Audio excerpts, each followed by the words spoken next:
Баршаңызға сәлем, каналыма қош келдіңіздер. Сіздермен бірге Мейрамгүл.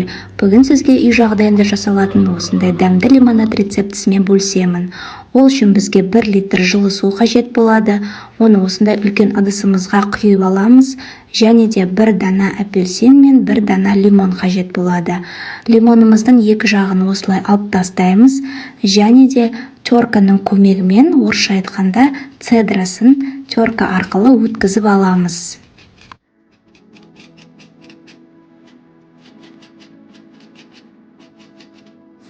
Цедрасы алынған лимонымызды екіге бөліп, жаңағы жылы суымыздың үстіне осылай езіп, шырынын ағызып аламыз.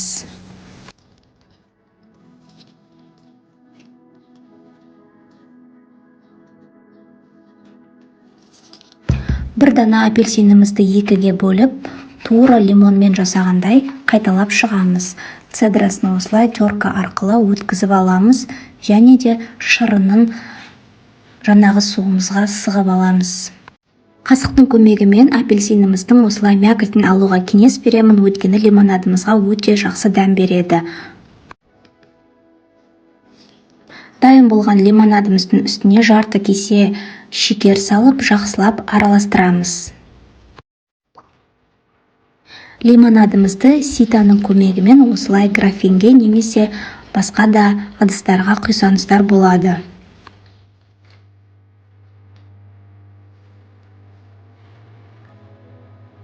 Дайын болған лимонадымыздың үстіне осылай 5-6 жапырақ жалбыз салдым, және де жақсылап араластырдым. Жалбыз лимонадымыздың дәмін одан сайын аша түседі.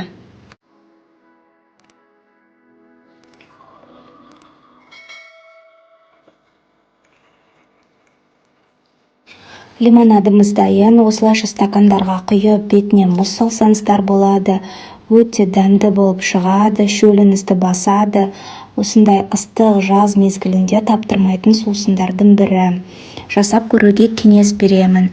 Видеоны соңына дейін қарағандарыңызға рахмет. Сіздермен бірге болған Мейрамгүл. Каналыма тіркелуді ұмытпаңыздар, өйткені мен сіздермен тез әрі дәмді болып дайындалатын рецепттермен бөлісемін.